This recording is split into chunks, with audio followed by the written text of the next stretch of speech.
রবকে যদি দেখতে চাই নিজেকে পাপ মুক্ত রাখতে হবে। এই জিনিসটাই আমাদের আজকের আলোচনা। এই কয়টা আয়াতের মধ্যে যেটা পেলাম সেটা হচ্ছে রবকে যদি দেখতে চাই নিজেকে কি মুক্ত রাখতে হবে? পাপ মুক্ত রাখতে হবে। মানুষের সাথে যত কম কথা বলা যায়, বন্ধু বান্ধবের সাথে যত কম আড্ডা দেওয়া যায়, যত বেশি পারবেন একা থাকার চেষ্টা করবেন, পরিবারকে সময় দিবেন, বাচ্চাকে সময় দিবেন, বন্ধু বান্ধবকে সময় কম দিবেন, বাচ্চাকে সময় দেন, আপনার পরিবারকে সময় দেন, পরিবার নিয়ে চিন্তা করেন। আপনার স্ত্রীর সাথে আপনি হাসি মুখে কথা বলবেন, তাকে এক লোকমা খাবার খাওয়াইয়া দিবেন। নবীজি বলতেছেন, আমার তো খুব আশ্চর্য হয়, একজন পুরুষ একজন মুমিন পুরুষ তার স্ত্রীকে এক লোকমা খাবার খাওয়াইয়া দিবে, আল্লাহ এই জন্য তার আমল নামায় সদ্গার সওয়াব দান করেন। সুবহানাল্লাহ। তারপরে বলতেছেন, একজন মুমিন স্বামী যে তার স্ত্রীর সাথে একসাথে থাকে, এটার জন্য আল্লাহ তাকে সওয়াব দান করবেন। তখন সাহাবায়ে কেরাম বললেন, ইয়া রাসূলুল্লাহ, আমরা তো আমার স্ত্রীদের সাথে আমাদের চাহিদা পূরণ করলাম, এটার জন্য কি আল্লাহ আমাকে সওয়াব দান করবেন? তখন নবীজি বললেন, বলো তো, তুমি যদি এই চাহিদাটা তোমার হালাল স্ত্রীর সাথে পূরণ না করে অন্য কোনো নারীর সাথে করতা, তাহলে কি গুনাহ হতো না?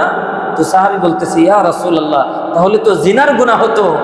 নবীজি বলতেছেন, দেখো, যদি পরনারীর সাথে করলে জিনার গুনাহ হয়, তাহলে হালাল স্ত্রীর সাথে করলে আল্লাহ কেন সওয়াব দিবেন না? সুবহানাল্লাহ।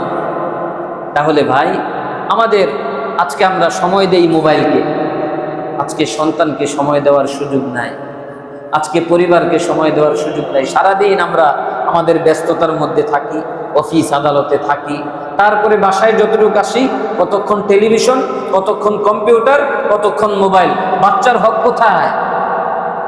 স্ত্রীর হক কোথায়? স্ত্রীর হক আছে তো ভাই, বাচ্চার হক আছে। এই হক নষ্ট করার কারণে কিয়ামতের ময়দানে আপনাকে আসামির কাঠগড়ায় দাঁড়াইতে হবে। সুতরাং সময়টাকে আমরা সুন্দর করে একটা হিসাবের মধ্যে নিয়ে আসব। কতক্ষণ অফিস করব, বাসায় থাকবো যতক্ষণ, কতক্ষণ রেস্ট করব, আর সন্তানদেরকে সময় দিব, স্ত্রীকে সময় দিব, আত্মীয় স্বজনকে সময় দিব, একটু খোঁজখবর নিব আত্মীয় স্বজনের। এখন তো আত্মীয়তা বন্ধন রক্ষা করা বড় সহজ, একটু মোবাইলে 2 টাকা খরচ করলেই আত্মীয়তা বন্ধন রক্ষা করা যায়। আগের দিনে এক দেশ থেকে আরেক দেশে যাইতে হইত, আর এখন শুধু 2 টাকা খরচ করে মোবাইল করবেন। ভাই আপনি কেমন আছেন? চাচা আপনি কেমন আছেন?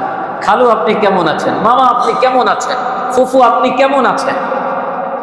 এই যে আত্মীয় স্বজনদের, এগুলো ইবাদত। কিন্তু আমরা নামাজ ঠিকই পড়ি, তাহাজ্জুদ ঠিকই পড়ি, এই ইবাদতগুলো আমাদের থেকে আস্তে আস্তে হারিয়ে যাচ্ছে। আর এগুলোর থেকে শয়তান নামাজিকে নামাজে বাধা দেয় না। সব সময় খেয়াল রাখবেন, নামাজিকে নামাজে বাধা দিবে না, তাহাজ্জুদ গুজারকে তাহাজ্জুদে বাধা দিবে না, বরং শয়তান তাকে তাহাজ্জুদের সময় জাগায় দিবে। আশ্চর্য হলেন? বাস্তব। কিন্তু আপনাকে দিয়ে এমন কিছু গুনাহ শয়তান করাবে, যেই গুনাহের কারণে আপনার তাহাজ্জুদ কেন, আপনার বড় বড় ইবাদতের সওয়াব সব নষ্ট হয়ে যাবে। আপনাকে লাগাই দেবে গীবতের মধ্যে। আপনি দেখবেন যে নামাজ পড়ে মাত্র বের হয়েছে, বের হয়ে জুতাটা পরেই শুরু করছে আরেকজনের সাথে আরেকজনের গীবত। আরে ভাই, আপনি একটু চিন্তা করলেন না? আপনি এতক্ষণ নামাজ পড়লেন, যেই সওয়াব অর্জন করলেন, এই গীবতের কারণে আপনার সব শেষ হয়ে যাচ্ছে। গীবত এত বড় একটা গুনাহ, এত বড় গুনাহ গীবত। গীবত মানে কি ভাই?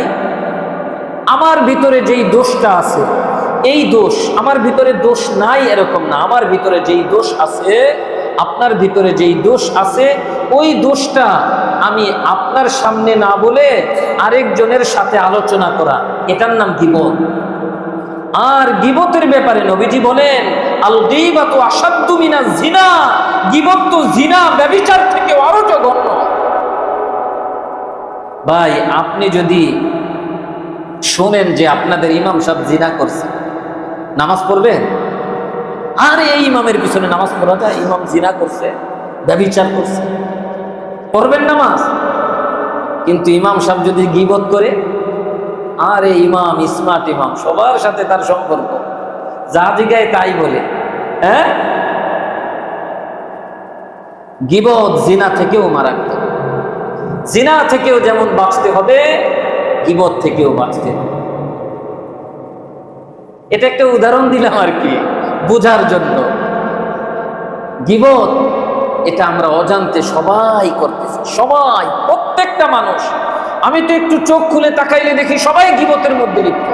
আরে দুই মুসল্লি যাইতেছে আর শয়তান তাদেরকে লাগাই দিছে, ভাই অমুকের কি অবস্থা, আরে ভাই কোয়েন না, ওই লোক সবচেয়ে পাজি, কি ভাই করছে, গেল আপনার নামাজে। কারণ কি জানেন, যার গীবত আপনি করেছেন, আমি করেছি, কিয়ামতের ময়দানে সে বলবে, আল্লাহ সে তো আমার সম্মান নষ্ট করেছে। এটা বান্দার হক।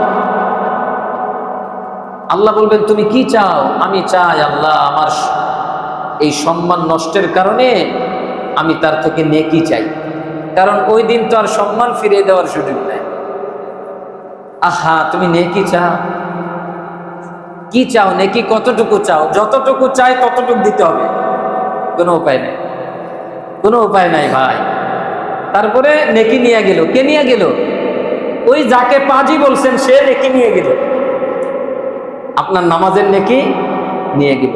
নবীজি কেন বললেন গীবত জিনা থেকেও মারাত্মক? জিনা কার হক ভাই? আপনি যে জিনা করেছেন কার হুকুম লঙ্ঘন করেছেন?